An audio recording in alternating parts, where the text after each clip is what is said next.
Hello friends, मी भावना. माझ्या चॅनलमध्ये मी तुम्हा सर्वांचे मनापासून स्वागत करते. कसे आहात तुम्ही सर्व? आय होप तुम्ही सर्व आनंदात असाल. स्वामींच्या कृपेने तुमच्या सगळ्या चांगल्या इच्छा पूर्ण होत आजचा दिवस तुम्हाला खूप छान आणि आनंदाचा जाओ.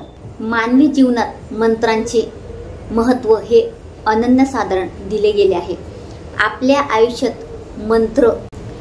आयुष्यात आपण एखाद्या मंत्राचं पठण करणं म्हणजे आपण मंत्रांची साधना करणं खूप गरजेचं आहे. तुम्ही म्हणजे दिवसात तुमचा एक माळ तरी जप व्हायला पाहिजे. एक माळ किंवा 11 माळी जप व्हायलाच पाहिजे. म्हणजे मंत्र आपल्या आयुष्यात खूप मोठी कामगिरी बजावत असतात. जेव्हा मंत्रांची सिद्धी होते तर त्यानंतर आपल्या सगळ्या गोष्टी मार्गी लागत असतात. म्हणजे आपल्या इच्छांची पूर्ती होते, आपल्या इच्छा पूर्ण होतात आणि आपल्यावर जे काही दुःख संकट येणार असतं ते सुद्धा निघून जातं आणि आपल्या घरात कधीही निगेटिव्हिटी येत नाही किंवा बाहेरची कुठली बाधा होत नाही. म्हणून आपल्याला मंत्रांचं महत्त्व जाणून घेणं खूप गरजेचं आहे. आणि कोणते मंत्र कशासाठी असतात म्हणजे आता मंत्र असतात. आता श्री स्वामी समर्थ हा मंत्र आहे किंवा लक्ष्मीचा मंत्र आहे. तर कोणता मंत्र कशासाठी आहे त्यावर मी आज तुम्हाला थोडक्यात माहिती देणार आहे. जर तुम्ही माझ्या चॅनलवर नवीन असणार आणि पहिल्यांदा व्हिडिओ बघत असणार आणि तुम्हाला हा व्हिडिओ आवडला तर व्हिडिओला एक लाईक नक्की करा. तर कोणत्या मंत्राचा जप आपण करायला सुरुवात केली तर आपल्या आयुष्यात काय बदल होणार आहे, आपल्याला त्याचा काय फायदा होणार आहे, काय फळ मिळणार आहे, तर तेच आज आपण जाणून घेऊ. स्व संरक्षणासाठी आता हल्ली असं झालेलं आहे की आपल्याला संरक्षणाची खूप गरज आहे. आता आपण बाहेर कुठेच सेफ नाही आहोत. म्हणून आपल्याला स्वतःचं संरक्षण करण्यासाठी म्हणजे ऍक्सिडेंट होऊ नये, बाहेर आपल्यासोबत कुठली वाईट गोष्ट होऊ नये, वाईट शक्ती आपल्यावर हावी होऊ नये, यासाठी आपल्याला काही मंत्रांचा जप करणं गरजेचं असतं. म्हणजे त्या मंत्रांचा तुम्ही 1 माळ किंवा 11 माळी जप केला तर तुम्हाला तुमच्या अवतीभोवती एक प्रोटेक्शन तयार होणार आहे आणि त्यामुळे तुम्हाला काहीच होणार नाही. शाबरी मंत्र आणि नवनाथांचा मंत्र, तर या मंत्राचा तुम्ही 11 माळी किंवा 1 माळ जप करू शकतात. 1 माळ तरी करायचा प्रयत्न करा आणि जसं जसं तुम्ही त्याचा जप करणार तसा तो सिद्ध होणार आहे आणि सिद्ध झाल्यानंतर त्याचं तुम्हाला फळ मिळणार आहे. आता हल्ली मुलांना, विद्यार्थ्यांना या मंत्राची खूप गरज आहे. आता मुलं शाळेत जातात तर त्यांना बुद्धीची वाढीची गरज असते. म्हणजे बुद्धीत त्यांची वाढ व्हावी, त्यांची स्मरणशक्ती वाढावी, म्हणजे त्यांचा अभ्यास लक्षात राहावा, त्यांचा आत्मविश्वास वाढावा, त्यांचं सामर्थ्य वाढावं, यासाठी हा मंत्र आहे.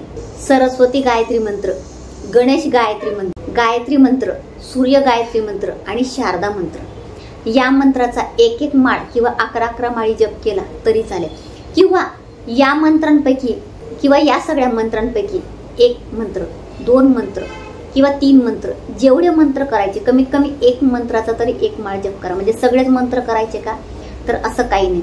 तर मुलं जर मोठे असतील तर ते करू शकतात आणि मुलं लहान असतील तर आईने मुलांसाठी या मंत्राचा जप करावा. हा मंत्र सिद्ध झाल्यानंतर तुमच्या मुलांची प्रगती होणार आहे. लक्ष्मी प्राप्तीसाठी मी तुम्हाला 4 मंत्र देणार आहे. त्या 4 मंत्रांपैकी तुम्ही जर 2 मंत्रांचा रेग्युलर न चुकता म्हणजे डेली कंटिन्यू जप केला तर तुम्हाला पैशांची कधीच कमतरता भासणार नाही. पण ते मंत्र मी नंतर सांगणार आहे पुढे, म्हणून व्हिडिओ कुठे स्किप करू नका, पूर्ण बघा म्हणजे तुम्हाला पूर्ण माहिती मिळेल.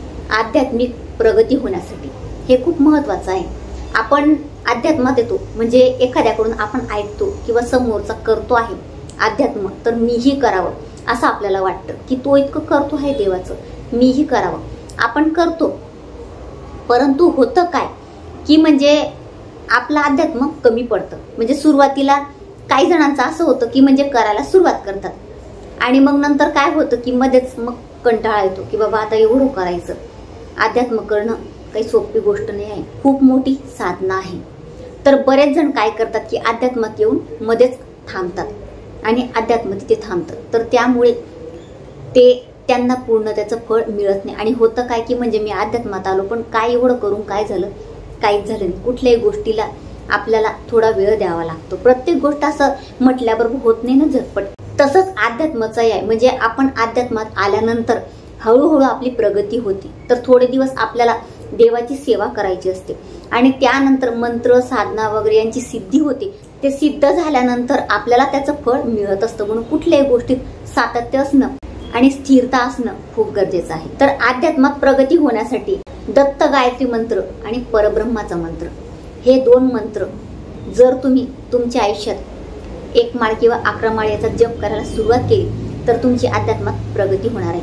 म्हणजे अध्यात्म तुमचं वाढत जाणार आहे. जसं जसं तुम्ही या 2 मंत्रांचा जप करत जाणार तशी तुमची सिद्धी होणार आहे. म्हणजे ते मंत्र सिद्ध होणार आहेत आणि तुम्हाला अध्यात्मात आणि अध्यात्म तुमची प्रगती होणार आहे. म्हणजे अध्यात्म जास्तीत जास्त करायची तुमची इच्छा होणार आहे. आता सामर्थ्य वाढवण्यासाठी मंत्र. बऱ्याच जणांमध्ये सामर्थ्य नसतं. म्हणजे काही गोष्टींना आपण घाबरतो, भीती वाटते किंवा सामर्थ्य वाढवण्यासाठी म्हणजे विद्यार्थी आहेत ते सुद्धा या मंत्राचा जप करू शकतात. अगदी म्हणजे आपल्या नित्यसेवाच्या पुस्तकात देवीचे 5 मंत्र आहेत. तर ते 5 मंत्र फक्त 1 वेळा, त्याचा काही 11 माळी किंवा 1 माळी जप करायचं नाही आहे. ते 5 मंत्र फक्त 1 वेळा म्हणायचे आहेत, शांततेत म्हणायचे. बस एवढंच करायचं आहे. तुमचं सामर्थ्य हळूहळू वाढणार आहे. म्हणजे जिथे तुम्हाला भीती वाटत असेल ती भीती तुमची निघणार आहे. आता तुमच्याकडे एखादी प्रॉपर्टी आहे, जागा आहे किंवा तुमचं घर आहे. ती प्रॉपर्टी तुम्हाला विकायची आहे किंवा तुम्हाला नवीन प्रॉपर्टी म्हणजे नवीन घर घ्यायचं आहे किंवा जागा घ्यायची आहे. तर त्याच्यासाठी मधुमती मंत्र या मंत्राचा 1 माळ किंवा 11 माळी जप नित्यनेमाने करायला सुरुवात करा. तुमची जागा असेल तर ती विकली जाईल किंवा तुम्हाला जर एखादी जागा घ्यायची असेल, प्रॉपर्टी घ्यायची असेल तर तुम्हाला ती घेणं सोपं होणार आहे. हा मंत्र सुद्धा आपल्या नित्यसेवेच्या पुस्तकात आहे. आपल्यावर कुठलंही संकट येऊ नये, आपल्यावर काही संकट आलं असेल तर ते दूर व्हावं, आपलं सामर्थ्य वाढावं. आपल्याला प्रत्येक गोष्टीत म्हणजे जिथे जिथे आपण काही करणार आहोत तर तिथे आपल्याला विजयाची प्राप्ती व्हावं, आपल्याला यश मिळावं, आपलं सगळं स्वप्न, आपली सगळी स्वप्न सक्सेस व्हावी, आपल्याला नेहमी सक्सेस मिळावा, आपली सगळी स्वप्न पूर्ण व्हावी. यासाठी संजीवनी मंत्र, अमृत संजीवनी मंत्र, महामृत्युंजय मंत्र, सुदर्शन गायत्री मंत्र हे 4 मंत्र आहेत. तर या 4ही मंत्रांचा तुम्हाला 1 माळ किंवा 11 माळी जप करायचा आहे किंवा यापैकी 2 मंत्रांचा जप केला तरी देखील चालेल. पण सातत्य ठेवा. मध्ये ठीक आहे अडीअडचण आली म्हणजे महिलांचे पिरियड्स आले किंवा काही प्रॉब्लेम असेल तर मध्ये गॅप पडला तरी चालेल. आता बऱ्याच वेळा काय होतं की घरात स्त्रिया स्वयंपाक करतात, पण काय होतं की म्हणजे जे आपण अन्न खातो तर त्यातून काय होतं की आपल्याला दोष निर्माण होतात. म्हणजे बऱ्याच वेळा काय होतं की कोणाला डायजेशनचा प्रॉब्लेम असतो, कोणाचं पोट साफ होत नाही, म्हणजे काही ना काही पोटाचे आजार असतात किंवा पोटदुखी असते.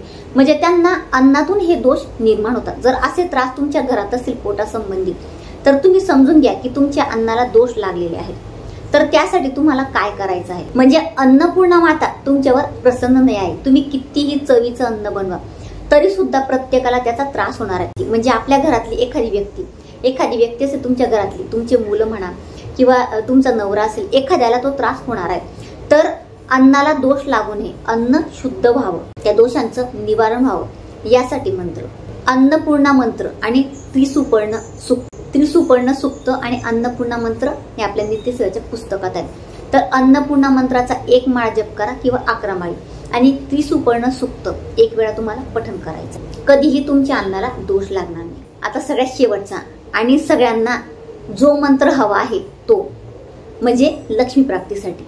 लक्ष्मी सगळ्यांनाच हवी असते आणि आपल्याला माहिती आहे लक्ष्मी फक्त पैसा घेऊन येत नाही तर ती सुख, समृद्धी, धन, धान्य सगळं काही घेऊन येत असते आणि आपल्या घरात ती एक पॉझिटिव्हिटी घेऊन येत असते. म्हणजे लक्ष्मी आपल्या घरात असेल तर कधीही निगेटिव्हिटी आपल्या घरात येऊ शकत नाही. विष्णू गायत्री मंत्र, कुबेर मंत्र, लक्ष्मी गायत्री मंत्र किंवा यापैकी 2 मंत्र तुम्ही जप केला म्हणजे महत्वाचे लक्ष्मी गायत्री मंत्र आणि विष्णू गायत्री मंत्र. जर तुम्हाला 2 करायचे असतील तर लक्ष्मी गायत्री आणि विष्णू गायत्री मंत्राचा 1 माळ जप करा, करायला सुरुवात करा. बघा तुम्ही पैशांचे तुम्हाला कधीही प्रॉब्लेम येणार नाही. मी तुम्हाला गॅरंटी देऊन सांगते, कारण मी स्वतः लक्ष्मी गायत्री मंत्र आणि विष्णू गायत्री मंत्र याचा 1 माळ दररोज जप करते. तर मला याचा अनुभव आहे म्हणून मी तुम्हाला सांगते. तर असे मी तुम्हाला छोटे छोटे मंत्र दिले आणि या मंत्रांची साधना नक्की करा. मंत्र जेव्हा सिद्ध होतात, आपण रोज नित्यनेमाने जेव्हा मंत्रांचा जप करतो त्यानंतर ते सिद्ध होतात आणि त्यानंतर आपल्याला यशाची प्राप्ती होते. आपल्याला सगळ्या गोष्टी मिळत असतात आणि आपल्यावर कधी अशी वेळ येत नाही, म्हणजे कर्ज घ्यायचे किंवा पैशांचे प्रॉब्लेम असतात, आरोग्याचे प्रॉब्लेम असतात, असे कोणतेही प्रॉब्लेम आपल्याला येत नाही. म्हणून मंत्रांची साधना नक्की करा. आजपासून तुम्ही या मंत्रांचा जप करायला सुरुवात करा आणि तो अनुभव माझ्यासोबत नक्की शेअर करा. कमेंटमध्ये मला सांगा तुम्हाला काय काय अनुभव आला. तर अतिशय छोटीशी माहिती ती जी मला तुम्हाला द्यायची होती. जर तुम्हाला माझा आजचा व्हिडिओ आवडला असेल तर व्हिडिओला लाईक, शेअर, चॅनलला सबस्क्राईब आणि आपल्या भावनाज लाईफस्टाईल या फेसबुक पेजला फॉलो नक्की करा. पुन्हा भेटूया अशाच एका नवीन व्हिडिओ सोबत. तोपर्यंत सर्वांना श्री स्वामी समर्थ.